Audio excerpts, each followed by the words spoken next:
Hey, it's Kevin with the New Warehouse Podcast, bringing you a new episode today.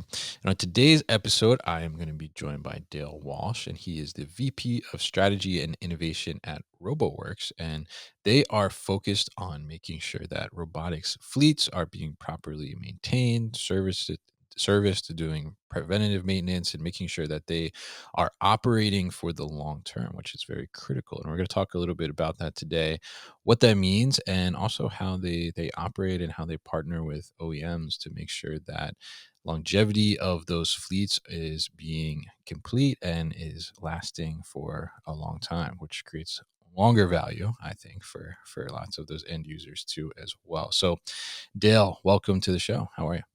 Thanks for having me, Kevin. Doing great. Looking forward to our chat Definitely. today. Yeah, absolutely, and thank you for joining. I know it was your birthday, right, recently, so happy birthday, we'll say here on the podcast, and joining us on a nice trip here that you're on. I'm jealous myself, I will say, for sure. But it's great to get you on, and definitely looking forward to learning more about Roboworks. So why don't we kick it off here? Tell us, give us kind of like a brief overview of what is Roboworks. Sure, absolutely. So Roboworx is a robotic support company, and we help robot companies scale by providing field services for their robots. Now, that field services includes everything from installation and in some cases, pre-installation services like site surveys and things like that. But then also the actual physical installation of the robots. We focus heavily on preventative maintenance once the robots are installed and up and running, and also customer success. I'll come back to that in just a second. And of course, Okay. we repair them when they break. But we focus heavily on that middle part, which is preventative maintenance and customer success. And by customer success, what we mean is making sure that the end customer, the guy who's actually writing the check for the robots, Mm. gets the value that they were expecting out of that investment in robot technology. Gotcha. Okay. And yeah, I think that, certainly an important aspect, right? And I think from, touching at those different points, whether it's the pre-installation, like you mentioned, or, the deployment and the customer success after the deployment and installation, you're certainly, I'm sure, seeing a lot of different angles of the industry, right? And how that's coming into play. So tell us a little bit about kind of what is your view on kind of warehouse robotics in the market right now? Yeah, you're absolutely correct because we do have kind of a unique perspective because we work with so many different robot companies who are supporting so many different verticals. So Mhm. warehouses are one of those verticals, warehouses, distribution centers, fulfillment centers. That's one area that we work in, but we also work in, the restaurant space. We work in hotels, Okay. casinos, airports.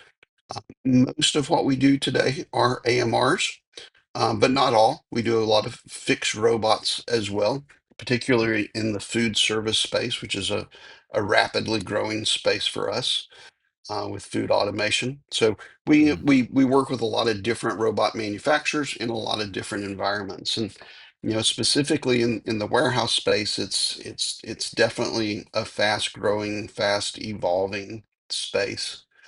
And we see, the adoption of robots continue to expand and excel in that space. It's been interesting. I've been in this support. I've been in support for a long time, and in robot support for over a decade. And seeing the the way things have evolved, especially when you start thinking about shows like, Modex and ProMath that are heavily focused into that warehouse distribution center space, and seeing how how much robotics has become a key part of those shows is has been great to see over time. So it's a great space, one that we're happy to be a part of and help support robotic companies and help them scale to support their end customers in the warehouse space. Hmm. Yeah, interesting. And talk to us a little bit about that, like, because you mentioned that, helping them to scale, right? Yeah. So you as a company, you're not necessarily um, I guess working with, or um, the end user is not really like your customer, right? The OEM is more your customer. Is Y- that correct? Yeah, exactly. So not typically, although Mm. um, we never say no, but Sure, business is if the end business, right? customer's big enough, absolutely. Yeah. So, but yeah, typically our customer, our partner, is either an OEM, Mm, an integrator, or a reseller of robotics, and we work with mm, all three. Most often, probably the OEMs are typically who we work with, who are the, manufacturing the robot, and we become a part of their sort of service organization, or in some cases, we become their entire service organization, mm, depending on what their needs are. With the integrators, a lot of the integrators are really software companies, right? And they're pulling together their software with a lot of different hardware to make a complete solution. So oftentimes they don't have the resources to handle the electromechanical maintenance side. They're great at the software support side, and they mhm, do a great job of that. But when it comes to the boots on the ground, keeping the hardware running, that's not necessarily their specialty. So oftentimes we'll work with those integrators to support the solution that they put into place. For, like I said, from a boots on the ground. Same thing from a reseller. mm, Oftentimes they don't have the infrastructure, or they may be a regional player. They have, maybe they're based in New York and they cover the Northeast, but you know, they're selling into customers who have warehouses all across the country. So they need somebody to supplement them outside of the area where they have, a strong support geographically. So we work in a lot of different ways. It's a very bespoke business, which is one of the fun things about it, is we're not trying to cram people into certain predefined boxes. We're able to create custom mm, solutions depending on what it is that they need. And we work in both a shared support model, which is where our technicians work on their robots, but we work on a lot of different robots as well. Those same technicians work on a lot of different robots. But all we do is robots, so we're focused heavily in the robot space.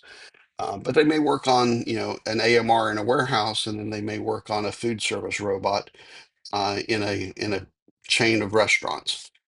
mm. Um, Okay. and so that's the shared services model. We also do a dedicated model, where it's just where we place technicians on site to take care of the robots on a daily basis. So they go to that warehouse every day. They're there to take care of the robots, do preventative maintenance on the robots, be there for interdictions or um, any repairs that need to be made right on site, because they're there on a daily basis. So we work in a couple different models. The second model, the shared services model, is actually quite popular in the warehouse space, because you may have 400 robots or more under one roof. So every day you're taking a few of those robots out of the operation to do preventative maintenance on them. And then, Mm, like I said, once you've built that automation and you've built the dependency on the automation, then obviously uptime has become super critical. And so having on-site technicians to be there to address any issues that come up is very helpful in that space where it's so business critical to maintain that uptime. mm. Interesting. Yeah. Yeah, I think it's interesting because, like you said earlier there about, sometimes their expertise is on like the software side, right? And software is driving so much of what, the robot's actual capabilities can be.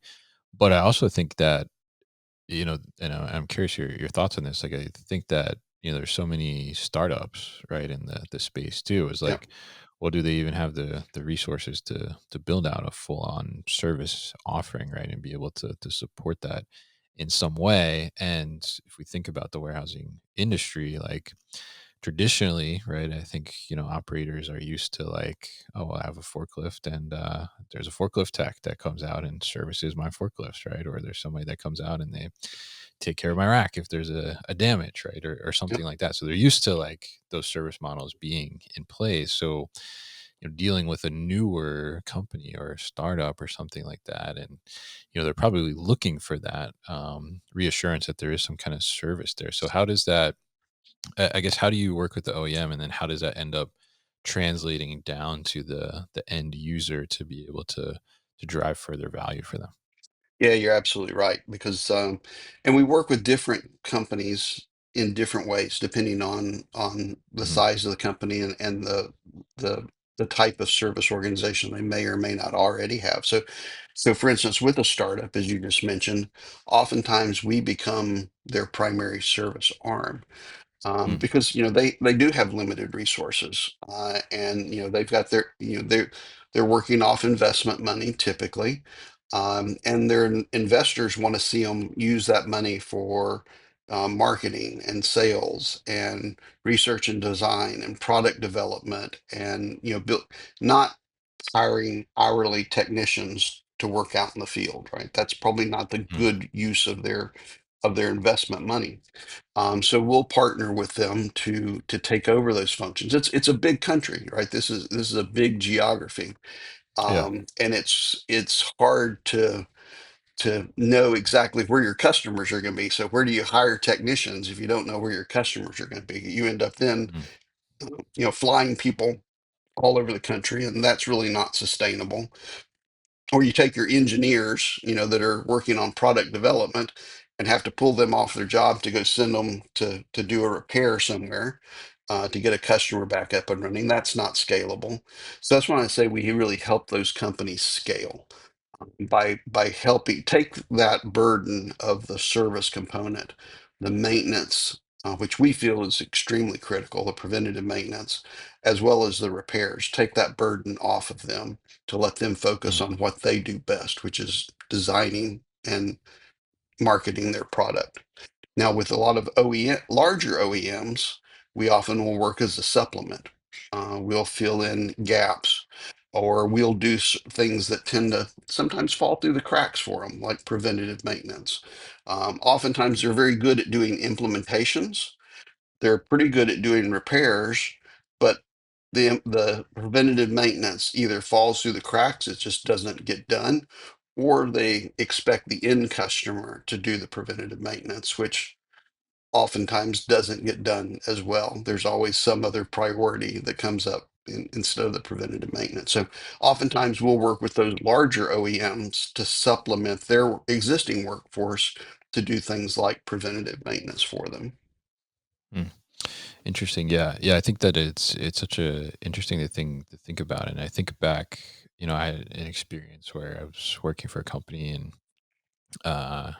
they went for automation, and I was their inventory control manager, and they put in like a fully automated shuttle system with goods person picking stations, and all this stuff, and they never really thought about the maintenance part in their plan. And then all of a sudden they were shocked when they were advised by the person that installed it that, hey, like, you need to hire like a full-time maintenance person to do this. So tell us a little bit about, you know when people are just starting to look at robotics or automation, and things like that, how can they, I guess, rightfully plan, whether it's through the OEM or somebody on site with them? How do they include that in their planning from a service and preventative kind of maintenance perspective? Yeah, you're absolutely right. And your experience is not unique.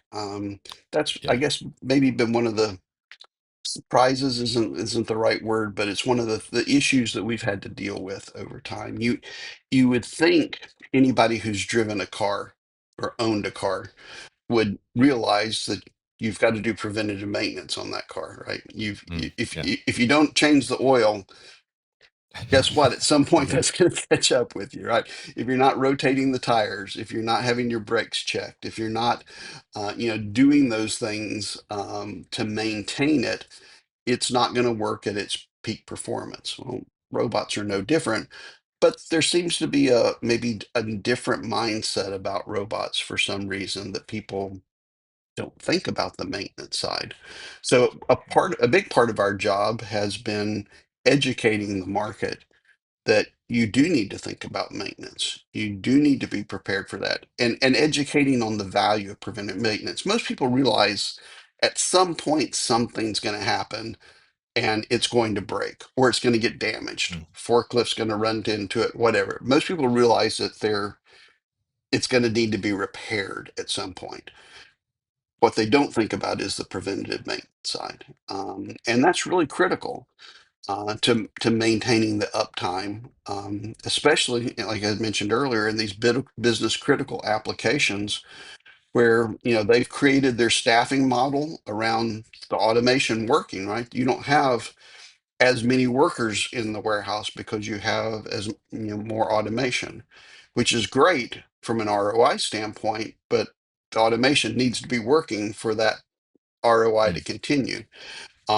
And so it's really critical to keep those robots maintained, um, and make sure that they're also being adapted to the environment, because these environments do change, right? They're mm, dynamic environments, right? Warehouses change based on who their customers, or maybe you're a 3PL and you've got new customers coming in, going out, and the environment changes. And if the robots aren't being adapted to the environment, human nature is just get the job done. If that yeah. means hopping on a forklift and going and doing it instead of sending the robot to do it because the robot hasn't been updated to the changes, the new shelves that went in, or the new pick and place area, or pick and pack, or the new um, uh, y- reconfiguration of certain part of the warehouse for a new Mm, customer.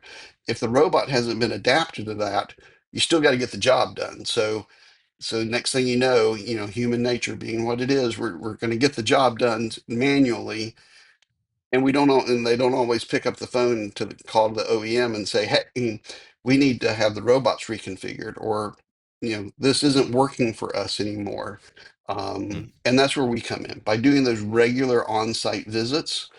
We're not only, and this is the customer success part that I talked about earlier, we're not only making sure the robot's working electromechanically like it's supposed to, but also that it's actually doing the job they need it to do, in the way that they need it to do. And we're adapting those robots to that ever changing environment, whether that's a warehouse or a restaurant or a hotel, whatever it is, mm. making sure that the robots are being adapted to that dynamic environment. Yeah, yeah. I think that's a really interesting point. Because you mentioned like 3PLs, for example. I think that's a great example, right, or use case of that, because you do have clients that change, right, and you don't necessarily you have like some control, but not full control, right? Maybe you Right. have a client and then all of a sudden they decide, we've been doing apparel and now we want to do suitcases, right? And that's totally different from like a t-shirt, right? So Yeah. you have to be able to kind of adopt to those things, and it's a great point that human nature is like, well, we're just going to get it done, and we'll just work around the robot, or we'll do figure out some workaround, where really you should spend the time to do that adoption. Yeah. Yeah. Interesting. Yeah. Yeah. We actually, a great example of that. This is in the restaurant space, but I think it still applies. Sure. We took over a fleet of robots that didn't have PM on them previously. Mm, And we showed up at a location. This one happened to be like a high-end movie theater restaurant combination kind of thing. And one of the robots is in the lobby with a sign hung on it that says on strike. So, so when you walk in the lobby of the restaurant, or the movie theater, there's this robot with a sign on it, yeah. on strike. They'd never called the manufacturer to say there was a problem. They just Mm, stopped using it. And not only that, yeah. they put the sign on it in the lobby. It was a simple firmware issue. Mm, Nothing really electromechanically wrong with the robot. So it took our technician no time to get it back up and running. But that's just a great example of how human nature will take back over. And Yeah. just like I said, they'll go back to doing it the way they've always done it if the robot isn't being adapted to the environment and being maintained. And so that's really why we focus so heavily in that space. Yeah, I think that's a great example because I mean that's even a great example too, where I'm sure like at that individual theater level, right? Like the decision was probably not made to put E- a robot there. It was probably at the Exactly. corporate level, and the corporate's not coming to the theater, and then all of a sudden a couple of months later they're like, oh, how's it working out with that robot? And they're like, oh, that thing hasn't worked in 4 months, right? And Right. corporate's like, Exactly. what? Like, Yep. yeah. Yep. Plus, there's turnover, right? Interesting. That's a lot of Yeah. times why they get the robots in the first place is because they're high turnover environments. Warehouses certainly are high turnover environments, right? Yeah. And so, maybe the people who were part of that decision are gone, or people who were originally trained on it are long gone. And that doesn't always trickle down to the new hires. So part of what we do too is that constant retraining and making sure that we're keeping the staff trained, the current staff trained on the robots as well as there is turnover. Mm.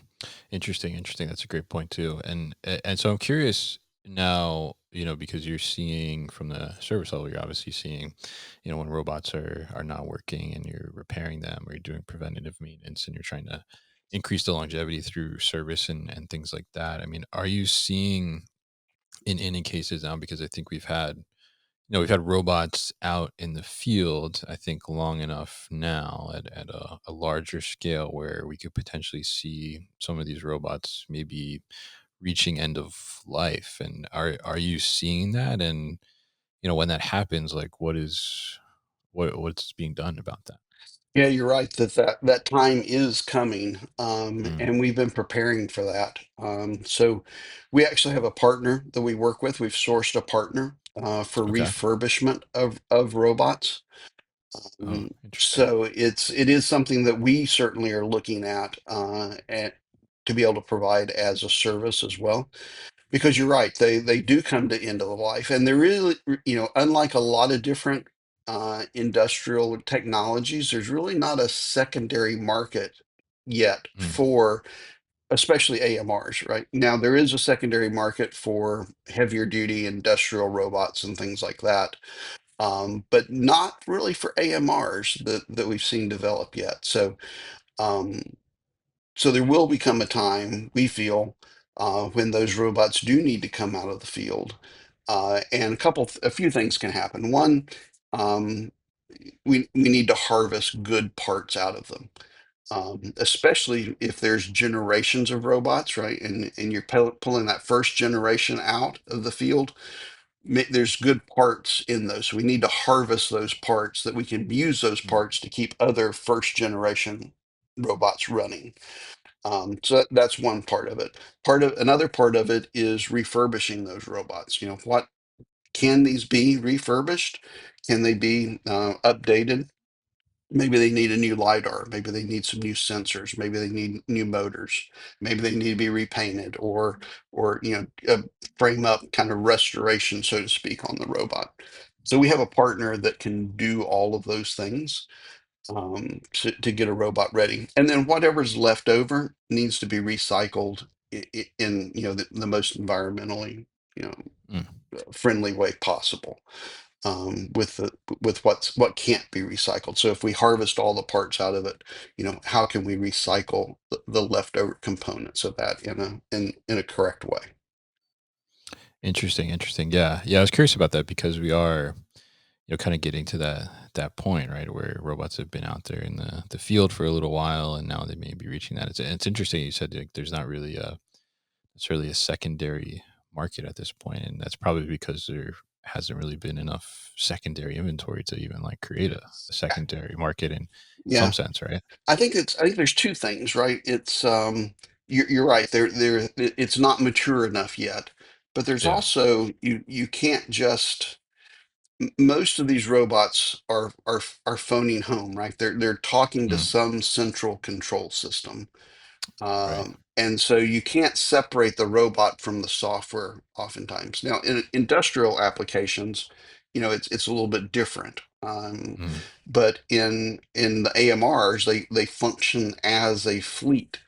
And so you can't just go buy a used AMR and put it to work, right, without the back Yeah. end along with it. So I think that's probably one part of the reason too, that that secondary to market hasn't really opened up as of yet. Mm. Interesting. Yeah. Yeah. It'd be interesting to see how that kind of plays out. And I think you got a right idea about it, what you guys are doing, trying to recycle the parts and salvage parts to use in the future, I guess, for other servicing and other preventative maintenance and things like that. So now if we look towards the future for Roboworx, what does the future look like for Roboworx? Well, continue to expand into new types of robots that we're supporting. Mm. It's depending on the client needs. As I mentioned earlier, the food service space has been a rapidly growing space for us. So we're looking to always expand into other areas. We closely watch things like the commercial drone space to see how we already have one partner in the commercial drone space, but we may add others at some point as well as that space continues to evolve and grow as the regulations catch up to the technology. We've also developed, and we'll maybe making an announcement about it shortly, but our own in-house fleet management software Mm. that allows us to maintain all the records and all the details around the robots, allows us to build maintenance schedules based on life expectancy of certain parts.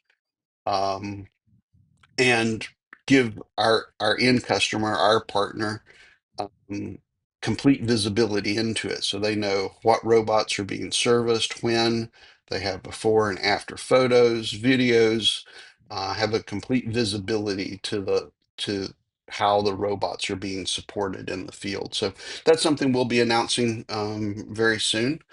That we're excited about. We developed it in-house. It's developed specifically to support robotics.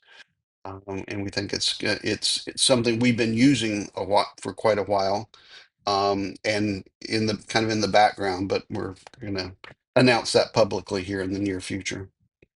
Nice. Okay. Looking forward to that for sure. So very interesting to talk to you here today, Dale. And I'm curious as we close out here, for people and I'm very interested to hear you answer this question Okay. because obviously, on the servicing and the maintenance side of things, you see probably a lot of things that potentially go wrong, right? So I'm curious for people that are looking to do their first robotics deployment, what one piece of advice would you give them? Yeah, I think, and we've talked about it a lot, is really focus on the preventative maintenance. Mm. That's to me, in Roboworks, that's really the critical piece that oftentimes gets overlooked. It sometimes, like you mentioned earlier, it's just not budgeted for. Mm. So make sure you're budgeting for it. Make sure you're taking into account the environment that the robots are going to be in. If you're dealing with an environment that is, let's just say, less than ideal, maybe it's chemicals, maybe it's oils, maybe it's other things that in the environment. Maybe it's a lot of fabric dust. Maybe Mm. it's AMRs that are being used to transport apparel that generates a lot of cotton dust. That's a different environment than robots that are used to, in a goods of persons for, let's just say, for food. So there's all kinds of, so make sure that you're planning around the environment that the robots are going to go in. And then make sure that you're planning. And if you're an end customer, if you're someone who's looking to put robots into your space, make sure that your partner that you're purchasing the robots from, or you doing a RAS model from, Mm. whether that's an integrator, an OEM, or a reseller, make sure that they have a good plan in place to support the robots and to manage those robots and manage the preventative maintenance around those robots. Um, Mm. I think that's the one piece of advice I would give is can't stress it enough how critical that is to maintaining the uptime. Yeah, absolutely. And I think that's great advice there too. And as I mentioned, I went through that myself. So I definitely highly recommend making sure to plan for that. So you don't Plan end up and with budget. your yeah, plan and budget definitely. So you don't end up with like me, I was inventory control manager. You don't end up with me trying to figure out how to get into a shuttle tower trying to clear jam. So Yeah, you want exactly. the experts to do that, definitely. So great talking to you today, Dale, and really insightful on kind of the maintenance side and the servicing side of robotics and what goes into that and what to be aware of with that too as well. So really appreciate you joining me on the show. If people are interested in learning more about Roboworx, what's the best way to do that? Sure. You can reach us through our website, which is roboworx.io, and it's roboworx.io. You can reach me directly at dale@roboworx.io. And then you can also reach me through LinkedIn. I'm pretty easy to find. All right, definitely. And we will definitely put all that information at thenewwarehouse.com as well as in the show notes. So, Dale, thank you once again for your time on the show today. Absolutely. Thank you, Kevin. Appreciate having me and look forward to seeing you at Automate next week. Hey guys, thank you so much for tuning into today's video here on our YouTube channel, the New Warehouse Podcast, and I appreciate you tuning in. If you liked what you saw, make sure you subscribe to our channel, and if you like this video in particular, make sure you like it as well. And if you want to get this great t-shirt that you see in the video behind me, Warehouses Are Sexy, head to warehousesaresexy.com and get your own.